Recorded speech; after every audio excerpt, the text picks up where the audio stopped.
Class 11দের কবিতা সংকলনের দ্বিতীয় কবিতা কবি অচিন্ত্য কুমার সেনগুপ্তর বিখ্যাত একটি কবিতা পূব পশ্চিম। কল্লোল যুগের অন্যতম কবি ও লেখক অচিন্ত্য কুমার সেনগুপ্ত। কল্লোল যুগ বলতে বোঝায় বাংলা সাহিত্যের একটি ক্রান্তি লগ্ন। বাংলা সাহিত্যে কবিতা বা কথা সাহিত্যে আধুনিকতার বীজ অঙ্কুরিত হয়েছিল সেই লগ্নে। ক্রান্তি অর্থাৎ অবস্থার পরিবর্তন। সেই কল্লোল যুগের অন্যতম কবি ও লেখক কবি অচিন্ত্য কুমার সেনগুপ্ত। তার ছদ্মনাম ছিল নিহারিকা দেবী এবং তার প্রথম উপন্যাস বেদে। তিনি আরও জনপ্রিয় হয়েছিলেন পরম পুরুষ শ্রী শ্রী রামকৃষ্ণ জীবনী গ্রন্থ লিখে। এবং তার যে বিখ্যাত কয়েকটি উল্লেখযোগ্য গ্রন্থ ইন্দ্রাণী, কাকজ্যোৎস্না, রূপসী রাত্রি ইত্যাদি ইত্যাদি, সেগুলো তোমাদের কবি পরিচিতিতেই লেখা আছে। পূব পশ্চিম কবিতাটি অচিন্ত্য কুমারের রচনাবলী থেকে পাঠ্যপুস্তকে স্থান পেয়েছে এবং কবিতাটি 1969 সালে রচিত হয়। কবিতাটিতে সর্বোচ্চ 48টি পংক্তি আছে। এবার কবিতাটি কবি কেন লিখেছিলেন, পূব পশ্চিম কেন এর নামকরণ হয়েছে? 1947 খ্রিস্টাব্দে ভারতবর্ষ স্বাধীন হয় প্রায় 200 বছরের ইংরেজ শাসন থেকে, এবং রাজনৈতিক চক্রান্তে ভারতবর্ষকে 3টে টুকরো করা হয়। বর্তমান পাকিস্তান এবং বাংলাদেশকে একটি গোটা রাষ্ট্র হিসেবে ঘোষণা করা হয়েছিল। পরবর্তীকালে বহু লড়াইয়ের পর 1971 সালে বাংলাদেশ স্বাধীন রাষ্ট্র হিসেবে স্বীকৃতি লাভ করে। বাংলাদেশের মাতৃভাষা বাংলা এবং ভারতবর্ষেরই একটি রাজ্য পশ্চিমবঙ্গ, যা বাংলাদেশের পাশেই অবস্থান করছে, তারও কিন্তু ভাষা বাংলা। তারা পশ্চিমবঙ্গের মানুষ বাংলা ভাষাতেই কথা বলে। অর্থাৎ অবিভক্ত ভারতবর্ষ যখন ছিল তখন পুরো জায়গাটাই বাংলা ভাষায় কথা বলতো, কিন্তু রাজনৈতিক চক্রান্তে দুটো ভাগ হয়ে গেল, অর্থাৎ পূর্ববঙ্গ এবং পশ্চিমবঙ্গ। পশ্চিমবঙ্গ ভারতবর্ষের একটি রাজ্য আর পূর্ববঙ্গ হলো বাংলাদেশ। অর্থাৎ কবির দৃষ্টিতে রাজনৈতিক কারণে খণ্ডভগ্ন হলেও বাঙালির হৃদয়ের অভিন্নতা অখণ্ডতা কবিকে মুগ্ধ করে। ভৌগোলিক ও রাজনৈতিক সীমানা পেরিয়ে বাংলার ভাষা সংস্কৃতি যেন পরস্পরের পরিপূরক। পূর্ববঙ্গ এবং পশ্চিমবঙ্গ যেন যৌথভাবে বাঙালিয়ানাকে সম্পূর্ণতা দেয়। দুদেশের ভৌগোলিক, ঐতিহাসিক, সাংস্কৃতিক, শৈল্পিক, ধর্মকেন্দ্রিক, মানবকেন্দ্রিক এবং সঙ্গীতিক প্রতিটি অনুষঙ্গেই বাংলা ও বাঙালির সামগ্রিক রূপ উদ্ভাসিত হয়। বাঙালির অভিন্নতা সইতে না পেরে শত্রুরা সোনার দেশকে খণ্ড খণ্ড করে দিয়ে গিয়েছে। কিন্তু কবি প্রত্যেকটা স্তবকে এটাই বোঝাতে চেয়েছেন বা চাইছেন যে যতই তারা খণ্ড ভগ্ন করার চেষ্টা করুক না কেন, আমরা সব দিক দিয়েই এক। আমরা এক ও অভিন্ন। কেউ আমাদেরকে আলাদা করতে পারবে না কোনো দিক দিয়েই। প্রথম স্তবকে দেখো, তোমার শীতললক্ষা আর আমার ময়ূরাক্ষী, তোমার ভৈরব আর আমার রূপনারায়ণ, তোমার কর্ণফুলী আর আমার শিলাবতী, তোমার পায়রা আর আমার পিয়ারলি, এক জল এক ঢেউ এক ধারা। এই যে তোমার বলে 4টে নদী আর আমার বলে, এগুলো কিন্তু সবকটাই নদী। শীতললক্ষা, ময়ূরাক্ষী, এগুলো সব নদী। কিন্তু তোমার তোমার বলে 4টে নদী, আমার বলে 4টে নদী, অর্থাৎ পূর্ববঙ্গ পশ্চিমবঙ্গের এই যে 8টা নদীর কথা কবি বলেছেন, তিনি বলতে চাইছেন যে দুই বাংলার প্রকৃতির অনুষঙ্গগুলির মধ্যে ঐক্যসূত্রই প্রকাশ পায়। পূর্ববঙ্গের এই নদীগুলি এবং পশ্চিমবঙ্গের এই নদীগুলি একই জল, ঢেউ একইভাবে শীতল এবং তাদের অতল গভীরতা, এবং এই জলে, এই নদীগুলির জলে অবগাহন করলে একই শুভদায়িনী শান্তি লাভ হয়, আলাদা কিছু নয়। ওপার বাংলার আকাশের রোদ এপার বাংলার উঠোনে এসে পড়ে। দুটো পাশাপাশি জায়গা, পূর্ববঙ্গ এবং পশ্চিমবঙ্গ, মাঝখান দিয়ে শুধুমাত্র কাঁটা তারের বেড়া দিয়ে তাকে ভাগ করে দেওয়া হয়েছে, আলাদা কিছু নয়। দুটোই নদীমাতৃক দেশ এবং দুটোর জলবায়ু, আবহাওয়া, দুটোরই সমস্ত কিছুই এক। তাই যতই তারা আলাদা করে দিয়ে থাকুক না কেন, আমরা কখনোই আলাদা নই। তাই বলা হচ্ছে যে ওপার বাংলার আকাশের রোদ এপার বাংলার উঠোনে এসে পড়ে।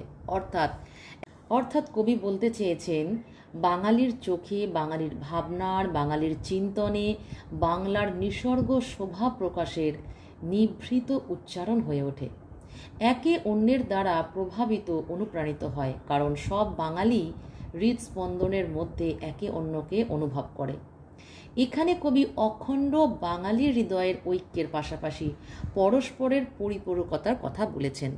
তাই তিনি বলেছেন যে আমার ভাবনার বাতাস তোমার ভাবনার বাগানে ফুল ফোটায়, অর্থাৎ আমাদের ভাবনা এক, আমাদের চিন্তা এক, আমাদের দৃষ্টিভঙ্গি এক, সুতরাং আলাদা কিছু নয়, যতই দুটো জায়গাকে ভাগ করে দিয়ে থাকুক না কেন। তারপরে দেখো, তোমার নারকেল সুপুরি অশোক শিমুল, আমার তাল খেজুর শাল মহুয়া, অর্থাৎ তোমার নারকেল সুপুরি অশোক শিমুল, এখানে তোমার বলতে পূর্ববঙ্গের 4টে গাছের নাম করা হয়েছে। আমার তাল খেজুর শাল মহুয়া, এখানে আমার অর্থাৎ পশ্চিমবঙ্গের 4টে গাছের নাম করা হয়েছে। এবং বলা কি হচ্ছে, এক ছায়া এক মায়া একই মুকুল মঞ্জরি, অর্থাৎ তোমাদের গাছ 4টে আর আমাদের এদিকের গাছ আলাদা কিছু নয়, তারা একই শীতলতা দেয়, একই ছায়া দেয়, সেই ছায়ার শীতলতাও একই, শুধু আমরা এপার আর ওপার এইভাবে আমরা বিভক্ত হয়েছি, আসলে আমরা বিভক্ত নই। তোমার ভাটিয়াল আমার গম্ভীরা, তোমার সারিজারি আমার বাউল, এক সুর এক টান একই অকুলের আকুতি। খুব মন দিয়ে শুনতে হবে এই জায়গাটা। ভাটিয়াল অর্থাৎ মাঝি মল্লারদের গান। গম্ভীরা কি? গম্ভীরা বাংলার লোকসঙ্গীতের অন্যতম একটি ধারা। এই গান দলবদ্ধভাবে গাওয়া হয়, এটি একটি বর্ণনামূলক গান। তাহলে তোমার ভাটিয়াল আমার গম্ভীরা, পূর্ববঙ্গের ভাটিয়াল জানলে, আমার অর্থাৎ পশ্চিমবঙ্গের গম্ভীরা জানলে।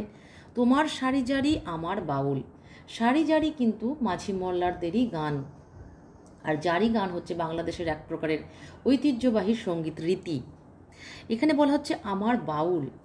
বাউল গান বাংলার ঐতিহ্যবাহী লোকায়ত সঙ্গীতের একটি অনন্য ধারা।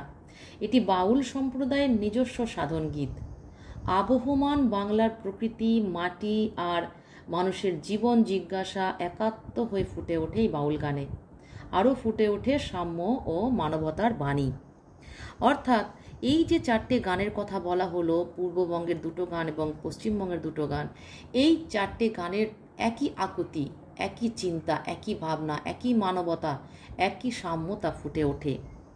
তারপর শাড়ির কথা বলা হবে, দেখো, তোমার টাঙ্গাইল আমার ধনেখালি, তোমার জামদানি আমার বালুচর, এক সুতো এক ছন্দ একই লাবণ্যের টানা পড়েন, চলেছে একই রূপনগরের হাতছানিতে।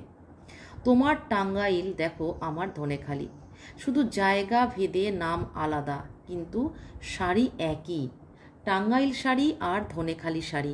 তোমার জামদানি আমার বালুচর, এই জামদানি ঢাকাতে উৎপন্ন হয়, ঢাকা বাংলাদেশের রাজধানী, ঢাকায় উৎপন্ন হয়, তাই ঢাকায় জামদানিও বলা হয়। আমার বালুচর অর্থাৎ এটা বাঁকুড়া বীরভূম ডিস্ট্রিক্টে এই বালুচর শাড়ি তৈরি হয়, কিন্তু এগুলো আলাদা কিছু নয়, এগুলো সবই এক সুতো এক ছন্দ। এক ছন্দ কেন বলা হচ্ছে? যখন তাঁতে বনে এই শাড়িগুলো, টাঙ্গাইল, ধনেখালি, জামদানি, বালুচর, সবকটা শাড়ি যখন তাঁতে বোনা হয় তখন একই সুতো ব্যবহার হয়, একই ছন্দ চলে। কীরকম ছন্দ চলে? বলছে একই লাবণ্যের টানা পড়েন। এই লাবণ্যের টানা পড়েন ব্যাপারটা কি? টানা আর পড়েন দুটো আলাদা আলাদা শব্দ। যদি তোমরা তাঁত মেশিন দেখে থাকো তাহলে দেখবে সেখানে সুতো একটা দৈর্ঘ্যে যায়, একটা প্রস্থে যায়। দৈর্ঘ্যের সুতোকে বলা হয় টানা, প্রস্থের সুতোকে বলা হয় পড়েন। অর্থাৎ এবং দুই ধরনের সুতোকে খুব টান টান করে সেট করা হয়, এবং যখন বোনা হয় তখন এক ধরনের আওয়াজ তৈরি হয়, একটা ছন্দ তৈরি হয়। এবং এই যে টানা আর পড়েন দুরকমভাবে যে সুতো যাচ্ছে, কারণ এটাকে বোনা হচ্ছে, তাই টানা আর পড়েন দুরকম সুতো যায় এবং তার ফলে একটা ছন্দ ওঠে, একটা শব্দ ওঠে। এটা এই 4টে যে শাড়ির কথা বলা হয়েছে, এই 4টে শাড়ির প্রত্যেকটাতেই একই টানা পড়েন হয় এবং একই ছন্দ তৈরি হয়। এবং কি বলছেন কবি? চলেছে একই রূপনগরের হাতছানিতে। এবং তার মধ্যে একটা রূপময়তা ফুটে ওঠে, একটা বৈচিত্র্য ফুটে ওঠে, যা আলাদা কিছু নয়। পূর্ববঙ্গ এবং পশ্চিমবঙ্গ দুটোই একই। ঠিক আছে? কবি তৃতীয় স্তবকে কি বলছেন দেখো, আমরা এক বৃন্তে 2 ফুল, এক মাঠে 2 ফসল, আমাদের খাঁচার ভিতরে একই অচিন পাখির আনাগোনা। আমার দেবতার থানে তুমি বটের ঝুড়িতে সুতো বাঁধো, আমি তোমার পীরের দরগায় চেরাগ জ্বালি, চেরাগ অর্থাৎ প্রদীপ। আমার স্তোত্রপাঠ তোমাকে ডাকে, তোমার আজান আমাকে খুঁজে বেড়ায়। এই প্রথম লাইনটাতে কবি কাজী নজরুল ইসলাম রচিত কবিতার সেই লাইনটা মনে পড়ছে, মোরা এক বৃন্তে দুটি কুসুম, হিন্দু মুসলমান, মুসলিম তার নয়নমণি, হিন্দু তার প্রাণ। অর্থাৎ হিন্দু ও মুসলমান, পূর্ববঙ্গ ও পশ্চিমবঙ্গ আলাদা কিছু নয়, তারা একটাই বৃন্তে দুটি ফুলের মতন। অর্থাৎ রাজনৈতিক চক্রান্তে যতই আলাদা করে থাকুক না কেন, বেড়া দিয়ে থাকুক না কেন, আমরা ভাব ভাষায় এক এবং অভিন্ন। এবং আমাদের খাঁচার ভিতর একই অচিন পাখির আনাগোনা, অর্থাৎ আমাদের ভাষায় ও ভাবে একই চিন্তা এবং আদান প্রদানকে বোঝানো হয়েছে। আমরা একই ভাবি, একই চিন্তা করি। দুই দেশের ভাষা এক, তাই দুই দেশের মানুষের মনে তাদের লেখায় একই অচিন পাখি অর্থাৎ ভাবের আনাগোনাকে কবি বুঝিয়েছেন। সেখানে সৃষ্টির সাজুজ্য লক্ষ্য করা যায়। এবং এখানে কবি বলেছেন, দেখো আমার দেবতার থানে তুমি বটের ঝুড়িতে সুতো বাঁধো। অর্থাৎ আমাদের মনের যে বিশ্বাস বা ভক্তি বা ধর্ম, সেখানে আলাদা কিছু নয়, ভগবান এবং আল্লাহ আলাদা কিছু নয়, এক। আমরা ভগবান এবং আল্লাহকে এক বলে জানি, সুতরাং তারা আমাদের কাছে আলাদা নয়। আমরাও তোমাদের পীরের দরগায় চিরাগ অর্থাৎ প্রদীপ জ্বালি, কারণ সেখানে আমাদের বিশ্বাস আছে। এবং তোমরাও আমাদের দেবতার থানে বটের ঝুড়িতে সুতো বেঁধে মানত করো, অর্থাৎ তোমাদের বিশ্বাস এখানে বটের ঝুড়িতে সুতো বাঁধলে তোমাদের মনস্কামনা পূর্ণ হয়। তাই আমাদের ভাবনা অভিন্ন, আমাদের চিন্তা অভিন্ন, আমাদের মানসিকতা অভিন্ন। আমরা একে অপরকে বিশ্বাস করি। আমাদের দেবতা, তোমাদের আল্লাহ আমাদের কাছে আলাদা কিছু নয়, একই, শুধু শব্দ দুটো আলাদা। সুতরাং বলছেন কবি, আমার স্তোত্রপাঠ তোমাকে ডাকে, তোমার আজান আমাকে খুঁজে বেড়ায়। অর্থাৎ আমাদের এখানে যখন স্তোত্র পাঠ হয়, স্তোত্র অর্থাৎ স্তব মন্ত্র পাঠ, আর আজানের আক্ষরিক অর্থ হলো আহ্বান, অর্থাৎ নামাজের জন্য যে আহ্বান করা বা অবগত করা। অর্থাৎ কবি বলতে চেয়েছেন, পশ্চিম বাংলায় পূজা যাগযজ্ঞের স্তোত্রপাঠ ওপার বাংলায় গিয়ে পৌঁছয়, আবার ওপার বাংলায় আজান হলে এপার বাংলায় এসে পৌঁছয়। সুতরাং রাজনৈতিক চাল চেলে যতই দুই বাংলার মানুষকে বিচ্ছিন্ন করার চেষ্টা করা হোক না কেন, আমরা কখনোই বিচ্ছিন্ন হব না। আমরা এক, আমরা একে অপরের আহ্বানে সাড়া দিই, কারণ আমরা আলাদা নই। দেখো এই স্তবকে কি আছে, আমাদের এক সুখ, এক কান্না, এক পিপাসা, ভূগোলে ইতিহাসে আমরা এক মন, এক মানুষ, এক মাটি, এক মমতা, পরস্পর আমরা পর নই, আমরা পরশী, আর পরশী তো আরশির, তুমি সুলতানা, আমি অপূর্ব, আমি মেহবুব, তুমি শ্যামলী। খুব মন দিয়ে শুনবে। বলতে চাইছেন, পূব ও পশ্চিম বাংলার মানুষ একটাই নামে পরিচিত, তারা বাঙালি। এদের সুখ, এদের মমতা, এদের মাটি একই রসে সিক্ত, এবং ভৌগোলিক এবং ঐতিহাসিক দিক দিয়ে বিচার করলেও দুটি দেশ একই ইতিহাস, একই ভূগোল, অর্থাৎ দেশের মাটি, দেশের জলবায়ু, দেশের আবহাওয়া, এবং দুটি দেশ কৃষিপ্রধান দেশ। এদের আকৃতি, প্রকৃতি, ভাব, ভাষা সবই অভিন্ন। এরা পরস্পরের প্রতিবেশী রাষ্ট্র নয়, এরা মানুষ হিসেবে প্রতিবেশী। এরা একে অপরের আয়নায় মুখ দেখে। ওদের সুলতানা এদের অপূর্বর সঙ্গে একই সহমত পোষণ করে, আবার আমাদের মেহবুব ওদের শ্যামলীর সাথে একই সহমত পোষণ করে, কারণ এদের একটাই পরিচয়, এরা বাঙালি। এরা একই বৃন্তে ফুটে ওঠা দুটি ফুল, অর্থাৎ বাঙালির প্রকৃতির কোলে লালিত পালিত, একই কৃষ্টি, একই ভাবধারায় বর্ধিত, একই সাহিত্য সংস্কৃতির স্রষ্টা। দেখো শেষ স্তবকে কি আছে, আমাদের শত্রুও সেই এক, যারা আমাদের আস্তমস্ত সোনার দেশকে খণ্ড খণ্ড করেছে, যারা আমাদের রাখতে চায় বিচ্ছিন্ন করে, বিরূপ করে, বিমুখ করে। কিন্তু নদীর দুর্বার জলকে কে বাঁধবে, কে রুখবে বাতাসের অবাধ স্রোত, কে মুছে দেবে আমাদের মুখের ভাষা, আমাদের রক্তের কবিতা, আমাদের হৃদয়ের গভীর গুঞ্জন। এই স্তবকে কবি দেশ বিভাগের ষড়যন্ত্রীদের শত্রুরূপে চিহ্নিত করেছেন। এরা বিশাল অখণ্ড বাংলাকে, বাঙালির হৃদয়কে দ্বিখণ্ডিত করার চেষ্টা করেছে। বাঙালির মধ্যে বিদ্বেষ, বিরূপতা ছড়িয়েছে, বিচ্ছিন্ন করে রাখতে চেয়েছে নিজেদের ঔপনিবেশিক স্বার্থে। এভাবে তো নদীর দুর্বার গতিকে আটকানো যায় না, বাতাসের অবাধ স্রোতকে রুখে দেওয়া যায় না। অর্থাৎ বাঙালির মনকে, বাঙালির ভাবনাকে কখনোই আটকে দিতে পারে না, তাদেরকে মিলিত হওয়া থেকে কিছুতেই আটকে দিতে পারে না। তারা এক এবং অভিন্ন। বাঙালির মাতৃভাষা বাংলা লেখা তাদের রক্তে, তাদের বাংলায় লেখা কবিতাও তাদের রক্তে, সেগুলো বাঙালির হৃদয়ে গুঞ্জিত হয়। বাংলা ভাষায় আশ্চর্য এক আনন্দ অনুভূত হয়। পৃথিবীর কোনো শক্তি নেই বাঙালির কাছ থেকে তার ভাষাকে নিতে পারে। তাই কবি বলেছেন, তুমি আমার ভাষা বলো আমি আনন্দকে দেখি, আমি তোমার ভাষা বলি তুমি আশ্চর্যকে দেখো। এই ভাষায় আমাদের আনন্দে আশ্চর্যের সাক্ষাৎকার। কার সাধ্য অমৃত দীপিত সূর্য চন্দ্রকে কেড়ে নেবে আকাশ থেকে? খুব মন দিয়ে শুনবে। কবির দেশাত্মবোধ যেমন বাঙালির চিরন্তন ক্ষত, দেশ বিভাগের ষড়যন্ত্রের বিরুদ্ধে সোচ্চার, ঠিক তেমনই মাতৃভূমি ও মাতৃভাষাকে একই আসনে সমাসীন করেছেন। মাতৃভাষা উচ্চারণের অধিকারকে দিয়েছেন সর্বাধিক গুরুত্ব। মৃন্ময়ী মাতৃভূমির চিন্ময়ী রূপটি কবির কাছে উদ্ভাসিত হয়েছে। আকাশে সূর্যচন্দ্র যেমন বিরাজ করে, প্রখরতা ও স্নিগ্ধতায় ভরিয়ে দেয় আকাশ, ঠিক তেমনই বাংলা ভাষায় বাঙালির রুদ্রভাব আবার স্নিগ্ধভাব উভয়ই ফুটে উঠেছে।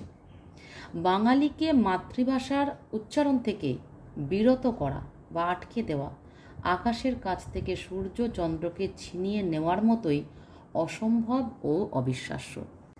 আমাদের এক রবীন্দ্রনাথ, এক নজরুল, আমরা ভাষায় এক, ভালোবাসায় এক, মানবতায় এক, বিনা সুতোয় রাখি বন্ধনের কারিগর। আমরাই একে অন্যের হৃদয়ের অনুবাদ, মর্মের মধুকর, মঙ্গলের দূত, আমরাই চিরন্তন কুশল সাধক। কবি বলতে চেয়েছেন, রবীন্দ্রনাথ এবং নজরুল সেই বাংলা ভাষার সেতুর স্থপতি। তাদের কাছ থেকেই আমরা ভালোবাসতে শিখেছি মনুষ্যত্ব। আমরা বিনি সুতোয় পরস্পরের হাতে রাখি বাঁধি। অর্থাৎ বিনি সুতো মানে যে সুতো নেই, কিন্তু কি আছে? অন্তরের বন্ধন আছে। সেই অন্তরের বন্ধন দিয়ে আমরা একে অপরকে আবদ্ধ রাখি, ভালোবাসায় বেঁধে রাখি। তাই পরস্পরের হৃদয়ের ভাষার পাঠ আমরা গ্রহণ করতে পারি। পরস্পরের অন্তরের কথা বুঝে সকলের মঙ্গল আমরা চাই। বলা বাহুল্য, ভারতবর্ষ মানে ভারতের এবং বাংলাদেশের জাতীয় সঙ্গীত রবীন্দ্রনাথ কর্তৃক রচিত। এবং নজরুল, তিনি ধর্মে যতই মুসলিম হন না কেন, নজরুলকে কখনোই আমরা মুসলিম হিসেবে জানি না, চিনি না। তিনি একজন মানুষ, তিনি একজন কবি, তিনি একজন সাধক। সেই হিসেবেই আমরা তাকে দেখি। সুতরাং আমরা আমরা পশ্চিমবঙ্গ এবং তারা পূব বা পূর্ববঙ্গ, কখনোই আলাদা নই। আমাদের সমস্ত কিছু এক।